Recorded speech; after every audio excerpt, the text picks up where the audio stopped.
Let's dive right into this explainer. Today, we're unpacking what has to be one of the most unbelievable rags-to-riches stories in modern history.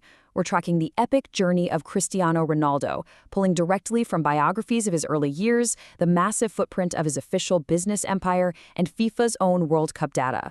We're looking at how a fragile childhood foundation transformed into a literal global icon, and how it's all building up to one massive looming objective on the horizon. But, our story actually starts with immense adversity. Long before the fame, the insane wealth, and all those trophies, Cristiano Ronaldo was just a poor kid growing up on the Portuguese island of Madeira. As David Fisher's biography points out, his early life was, well, it was anything but easy. He was expelled from school at just 14 years old. That's a moment that could have completely derailed anyone's future. But then came something even more terrifying. He was diagnosed with an abnormal heart condition. For a kid whose entire universe revolved around kicking a soccer ball, a heart issue, that could have meant the immediate end of his dream before it even took off. Now, I want you to contrast that struggling, terrified teenager with this staggering number. 226. That is the absolutely record-breaking number of international caps Cristiano Ronaldo holds for his country. It's just wild. He epitomizes longevity and this relentless competitiveness. Seriously, how do you even get from a scared kid with a heart condition to the outright record holder for appearances on world football's biggest stage? Chapter 1. The Boy from Madeira. To really appreciate the heights he eventually reached, we've got to look at that foundation. According to David Fisher's biography, Ronaldo obviously possessed this otherworldly athletic gift, sure, but raw talent? That's never enough on its own. It was his relentless drive, that intense desire to succeed, that truly propelled him forward. He started out just kicking a ball around the small C.F. Andorina club, but his absolute obsession with perfection meant there was no way he'd stay there for long. That drive pushed him all the way to Portugal's mainland, landing him at Sporting Lisbon. And it was right there that his career truly began to take shape, specifically at the EAS Aurelio Pereira. That's the famed youth academy system at Sporting CP. It was within this legendary environment that this, diamond in the rough was truly polished. Sporting CP provided the structure, the strict discipline, and the top-tier coaching necessary to mold a highly talented, albeit pretty raw, teenager into a professional athlete totally ready for the world stage. Moving on to Chapter 2, Conquering Club Football. With his initiation complete at the Estadio José Alvalade, Sporting CP's home ground, he basically set out to conquer the entire landscape of global club football.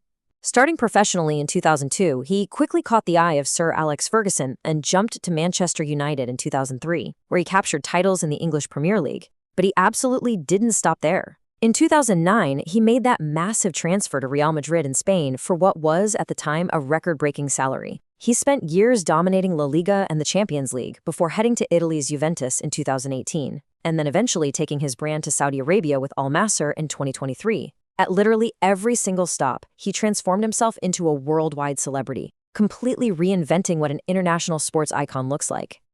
Chapter 3. The CR7 Business Empire.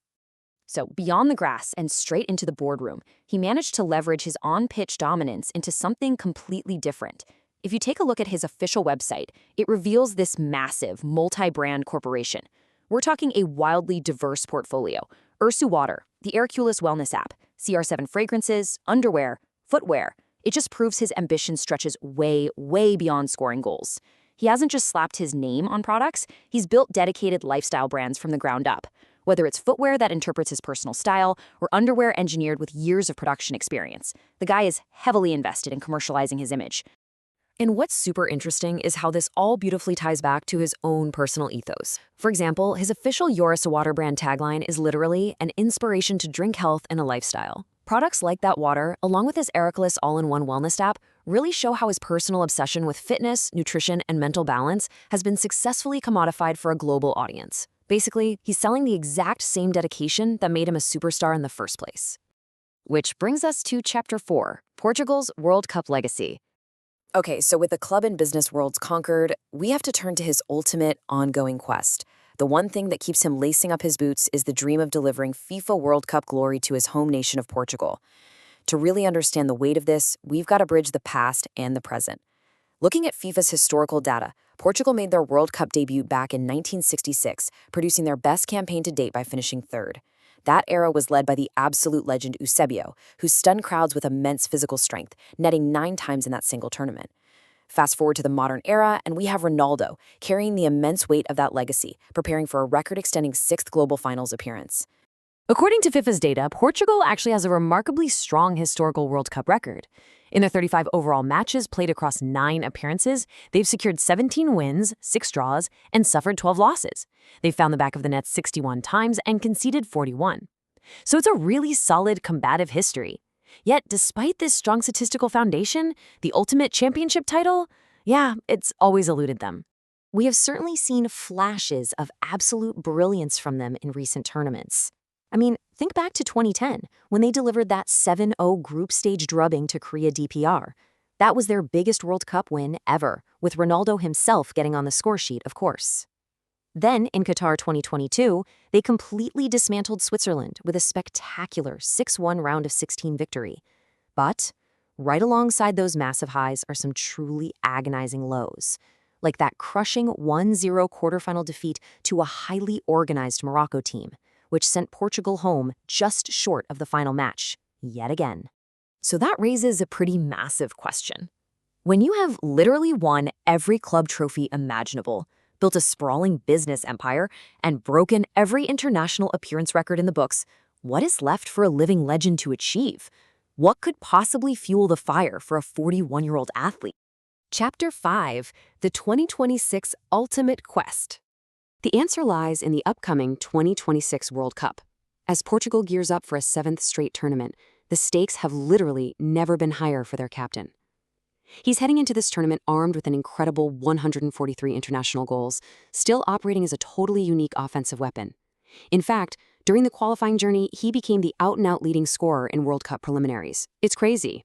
He is still asking serious questions of even the best defenses in the world.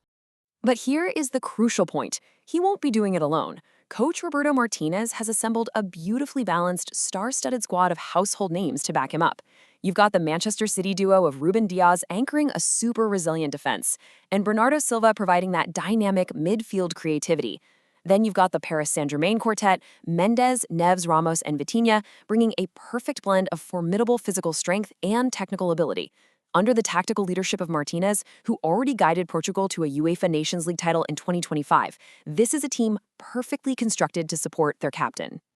So we've traced the whole thing, from a young, terrified boy facing expulsion and health scares on the island of Madeira to a global phenomenon running a massive business empire.